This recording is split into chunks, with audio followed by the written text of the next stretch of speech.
Hello guys, welcome to my YouTube channel Shamnu Pathus world. ഇന്ന് ഞങ്ങൾ ആമസോണിൽ നിന്ന് ഐസ് പോപ്പ് മേക്കർ വാങ്ങിച്ചു. എന്നാൽ നമുക്ക് അൺബോക്സ് ചെയ്താലോ?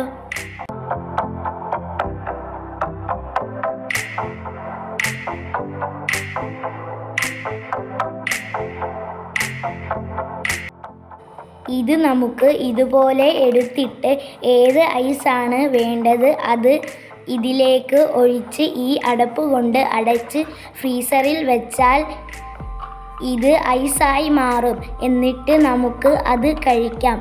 ഇത് മൊത്തവും 6 പീസാണ് ഉള്ളത്. ഇതിൻ്റെ വില 199 രൂപയാണ്. ആമസോണിൽ നിന്നാണ് ഞങ്ങൾ ഇത് വാങ്ങിയത്.